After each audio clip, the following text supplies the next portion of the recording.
I think more than ever, we're awakening to we want good, clean ingredients, but we haven't cared for a really long time. And the problem is that you got to pay for it.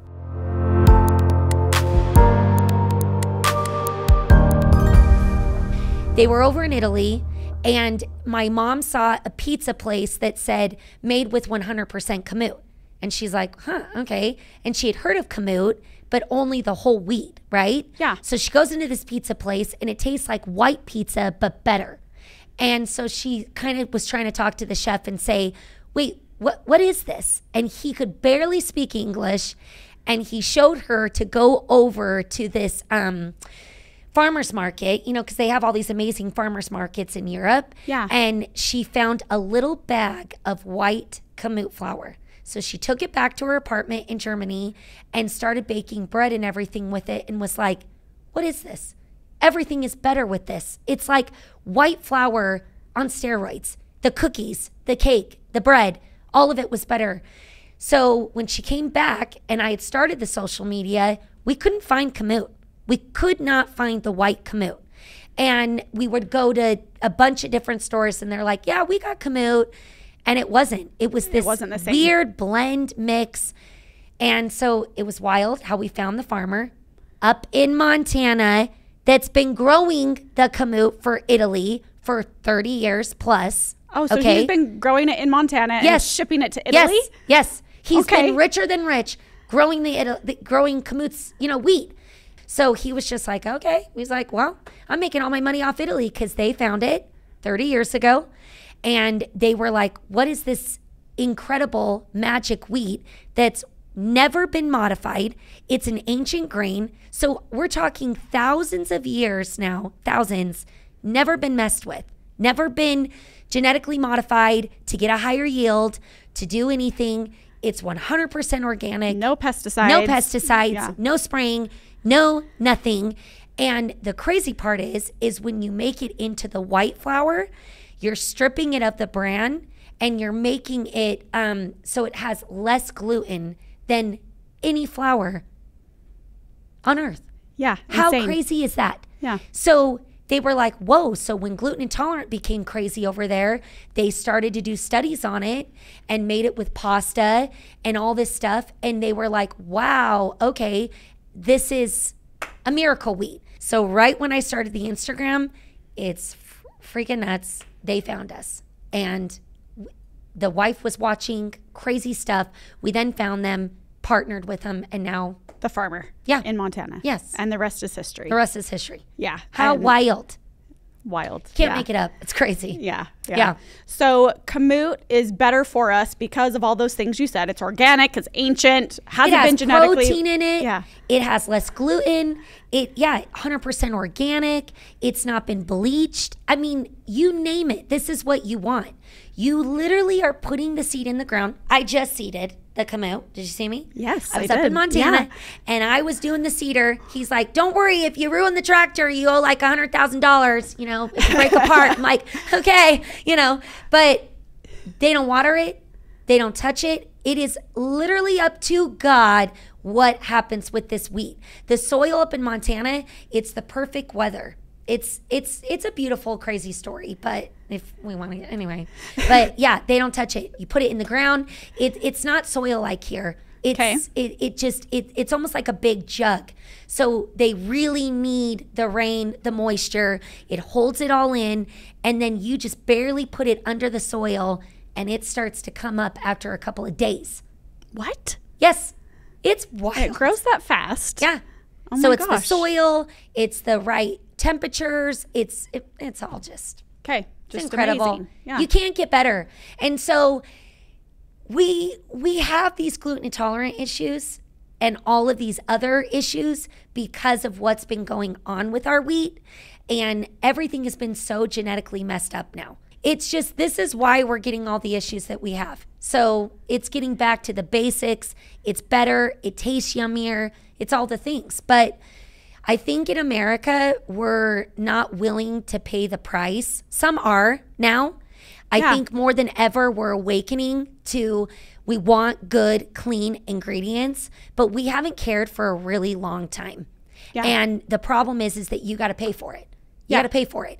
There's only so many farmers that are up in Montana. This is not, it's a big deal to be an organic farmer. It's a risk. It's a massive risk. And the sad part is in America, we're giving insurance and liability to non-organic that are just spraying all the things. Yeah. And it's sad that we're not trying to encourage the organic farmers. I mean, they make me cry when you listen to their stories because they're risking everything. They don't know what they're going to get. The other farmers, it's like clockwork. They know exactly. They'll know how much they get. They know, okay, if I put this much in the ground, I'm going to get this. I'll make this. Organic, you don't know. You have no clue. You don't know what it's going to grow. You don't know if the weather's going to be bad, da-da-da-da-da. But they're willing to risk that for our benefit and our health. So it's like, we need to care. We need to care more about this. I love that. So tell me a little bit more, though, about, you've got this Kamut flour that's organic. Obviously, you're helping spread the word on that and sell that, and that's amazing. Yeah. Part of your business. Yeah. We need to talk about the cows. Oh, yeah. The cows have changed my life. The cows. You mentioned your Jersey cow. Yeah. That people that are lactose intolerant can drink this milk. Why, Lizzie, how on earth did you come to purchasing a cow? I know. And now you have like a whole herd of them. I know. Well, once you get one, you then get multiple. Nobody really warned me about that. My friend got a cow. Yes. So I've been raised in the country. I'm in my childhood home. So one of my best childhood friends still is my best friend. She was on a dairy farm, okay? And I would have the raw milk. She would put it in my cereal, and I wanted to die. Sorry. It was not good. It was not good. And I was like, wait, this is not for me. Like, whoa, And then I didn't know there was a difference in the kind of cows, and their milk tastes different. I thought across the board they had to be the same. Milk tastes the same. Yeah, okay. And I didn't really know about Jersey. I just saw the black and white Holstein. I just thought that's our cow. That's our cow's milk. So my friend up there that actually was doing a social media then, still is too, but she got a cow, and she was like, "Come over and you got to try this." And I'm like, I've had raw I remember this from my childhood. I remember this, and I don't think I'm going to like it. And she was literally giving me right off the teat in the cup. And I was like, I can't even believe I'm doing this. Oh my gosh. And all of a sudden, I'm like, what is going on? This is delicious. This is better than Starbucks. I'm like, and I like Starbucks. I couldn't stop thinking about it all night long. It was another moment of when I started the Instagram. It was this, you got to get a cow. You have to get a cow. It all happened within 24 hours that I put a story out there. I'm like, fannies. I call them fannies. You're a fanny. Tell me what a fanny is. Well, you guys came up with, actually it was my good friend that came up with the name. She was like, these people are like your family. Because I would get emotional. I've gone through a lot. Like, this has not been easy. I've shown a lot of the good sides, but I can't believe the way that they feel like friends and family to me. Like, people, the way that they say, you have given so much to me. I'm like, you have fed me. You have kept me going. Like, that is the truth. And because I would DM every single DM. I would stay up till 3 a.m. That is not a joke for up until even the last year. I would stay up all night. So anyways, they felt like friends and family. And my friend was like, you're the food nanny. And so they're like your fanny. They're like your fan, but they're a fanny because you're a food nanny. So we're all fannies. So you're all fannies. Yes. You're all fannies now. Anyway, so what was I saying? Oh, yeah. So we were talking about the cow. Oh, yeah. So I got a cow. So I put a story out. Yeah. And a fanny said, if you're really serious, I have a Jersey farm down here in far west. Next day, boom, went, picked her out. That is crazy. That is crazy. We were clearing land. I was making my husband make a fence that we didn't even have. I'm like, put it up. And she was pregnant. I'm like, oh, and she's pregnant. We're having our first calf. It was like within a month.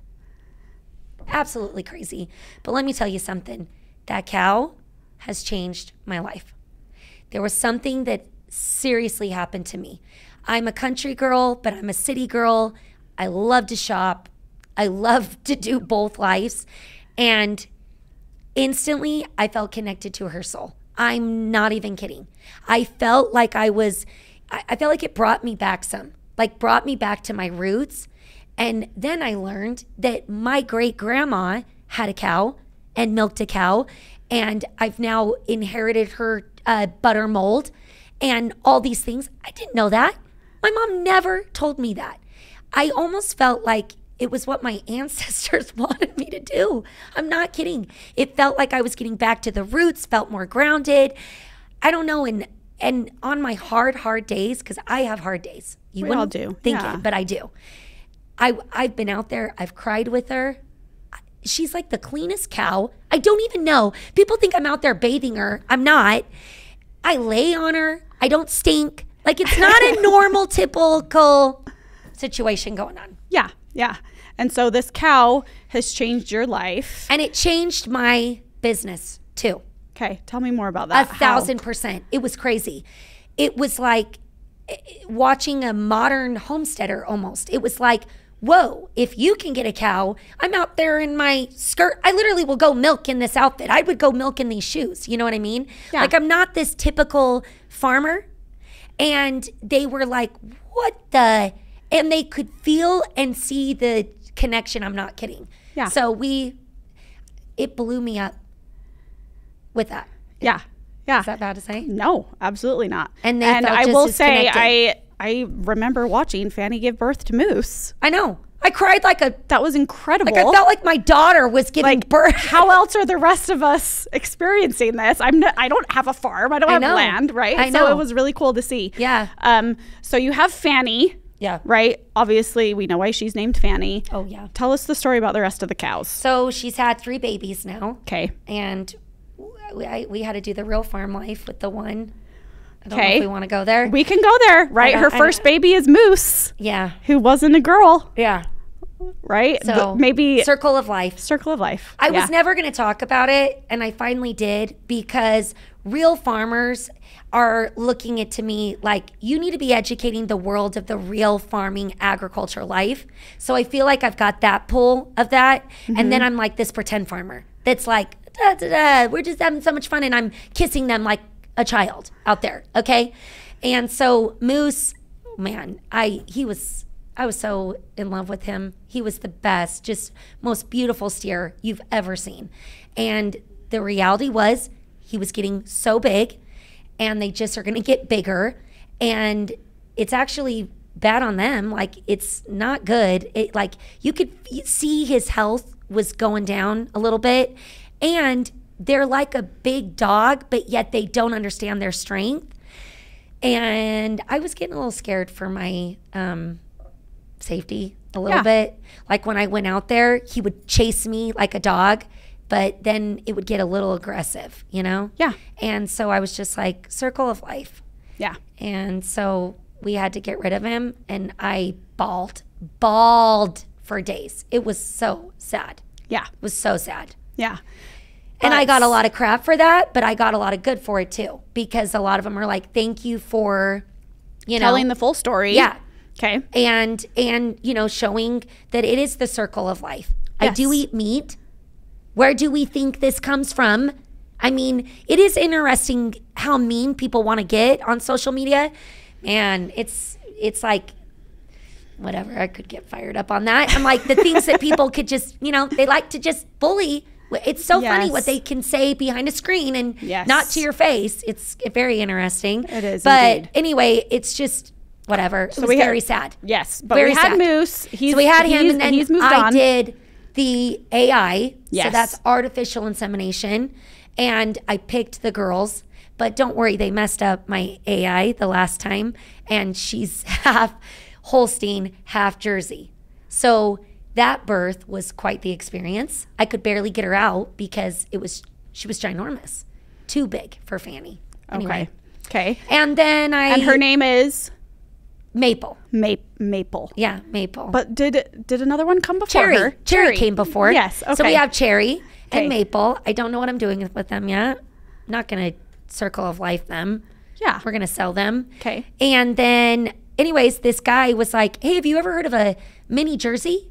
I said, no. He's like, you haven't? I'm like, no. I went over there, fell in love. She comes right here to my hip. She's like a toy. Like, it feels fake. I'm like, come here. I named her Goldie. Well, he named her Marigold. And I said, I'm going to call her Goldie for short. Yes. It is the cutest thing. I can't get enough. So now I got a mini and she's pregnant. Okay. So instead of getting Fanny pregnant again, I was like, I'm going the mini route. Have you ever heard of the mini? No. Yeah, I hadn't I either. had never heard of it. No. And I grew up in a dairy farming place. See? And I had no idea about So guess any what? of this. They take less space. You milk them only once a day. They eat less. Like, it's actually perfect. I mean, we could put them all over the suburbs. I mean, it's perfect. They don't need much space. Okay. All right. I'm obsessed. We've all heard We're it. gonna have a Get little the mini jerseys. Wait It's a until new that thing. baby comes out. That's I'm gonna be just gonna. Anyway, be so fun. can't wait. We have to touch on this because I feel like, love him or hate him, David. I know. Pretzel David. I love him. He is like showing up more and more with the food nanny. What is going on? Well, people are like, what was his job? Like, what was he doing? So he's the oldest. We're the oldest. 16 Okay. years apart. Okay. He literally drove my mom to the hospital to have me. He's like, I was one of the first people to hold you in my arms. I'm like, oh my gosh, how wild. That is so cool. Anyway, because my dad was a pilot, he was off. And so he had to drive my mom. She's like, I'm in labor. But David and I, when you're 16 years apart, I mean, he got married when I was like 4. I mean, 5 or whatever. We were never close. Like, we lived a whole different, but we are closer than ever now because David has watched me go through everything. He has watched my highest of highs, my lowest of lows. Like, I could cry about it. He has just been there for me, like when a lot of people haven't, even within my own family, which has been hard. And he was just like, I can't believe what you're doing. Like, I'm so proud of you, and just kept me going. And so he's been in law enforcement his entire life. He was on the highway patrol, started highway patrol, and then I don't know what the next, and then he was sheriff of Summit County for 12 years, like every term, like he kept winning every term. And we really get each other because he was in the public eye and he's gotten horrible things said and people didn't like him. And, you know, nobody's going to love you. Not everybody's going to love you. Yes. And not everybody's going to like what you choose and say and do and whatever. And he gets that, you know. And anyway, so he then retired from being sheriff, and then he was working at the Capitol. He was like in charge of dispatch or something. I don't even know. I'm going to butcher I don't know. And then my parents got called on another mission. Lovely. And it was kind of like we needed somebody to take over what my dad was kind of doing. Yeah. And because I'm in business with my parents still. Don't worry. They're still there. They're still there. And my dad loves to be the puppet master in the background. He's like the Charlie's Angels dude. He does not want his face shown. He got recognized right before his mission. Somebody stopped him and was like, oh my gosh, you're Food Nanny's dad. He was like, that was the worst day of my life. He's like, never put me back on there. It was so funny. He's like the Charlie's Angels. He wants to be big boss man on the big microphone, you know? Yeah. But he's like, don't show my face. Anyway, so David then came on full time. And oh my gosh, I love him. But he's out of control. We are out of control. We're out of control. I mean, the two of you together probably should have your own podcast. Oh my gosh, I know. We've said we want to. We should do it with you. Let's have it, the three of us. There you go. With Mountain America. Anyway, but no, he's hilarious. It's just, we're crazy, but I love him. It's great. Yeah. It's great. He helps with a lot of the farmer stuff and that kind of stuff that I don't really want to deal with on the daily basis. So he's great. Fair enough. But yeah, he's going to probably cook tonight. So. Okay, perfect. We'll see him. We'll see him on there later. It's a family affair. Yeah. So just run us through a day in the life of Lizzie Heaps, the food nanny. Oh my. You wake up, You're cooking breakfast. I wake up. No, We I don't see it do with bake you. breakfast anymore. Sorry. Okay. I can't. Because I'm just baking too much bread and too much desserts and too much. I don't have time. I get up. I get my kids ready for school. I need to be better at getting up before them. You know that's always best, right? Yeah. We should be getting up way before the kids and be ready so that we can take on them. I haven't been the best at that lately because I'm so tired. Yeah. I'm like staying up so late. I feel like that's my time, is like when they're asleep, I'm unwinding. Yeah. Anyway, I wake up, get the kids out, get them breakfast. Sure, we're not having fancy breakfast, but toast, mostly toast. Kamut They're getting toast. Kamut toast for love sure. it. Either sourdough or regular. Hot chocolate, Fanny's hot chocolate. And then get them out the door. Then I go, I take a bath. I take a bath morning and night. Love my baths. Get in the bath. Then I get ready. And it just, I open my eyes and you wouldn't believe my phone. It's just like boom, boom, boom, boom, boom, boom, boom, boom, boom. It's crazy. It's all day. It's all day. Everyone wants a piece And of then Lizzie, there's right? just something all day long. Yeah. Then I mostly get ready. I come down to my store now a lot, deal with the meetings there, deal with the store. I go out. I see these Fannies. It's just, oh, they make me so happy. See them, deal with all my stuff, deal with the vendor stuff, blah, blah, blah. Then I go home, drive another 50 minutes, get back home, start making dinner, start filming it, clean the kitchen, put the kitchen to bed. That's late into the night, getting the kids. So, and you're milking cows. Oh, yeah, we're milking the cows. chickens. What am I even talking about? We're milking the cows morning and night. Yes. Yeah, forgot about that. It's because I'm not going to lie, the winter was so cold that I haven't been able to do it. I'm like, my hands are going to fall off. Yeah. But I'm getting my barn. So it will all start happening. It will all start happening again. But yeah, so milking the cow morning and night. I mean, chickens, it's all nuts. The dog now barks every night for me to take him on a walk. He won't stop barking till we go on a walk. Because it's warm. Yeah, so now Yeah. we're going on walks. We're just going everywhere. It's exhausting. On the phone all the time. I'm on the phone all the time. Yeah. Then take another bath and hit my head. I don't know, on that pillow. And then we just do it all over again. We do it all over again. It's crazy.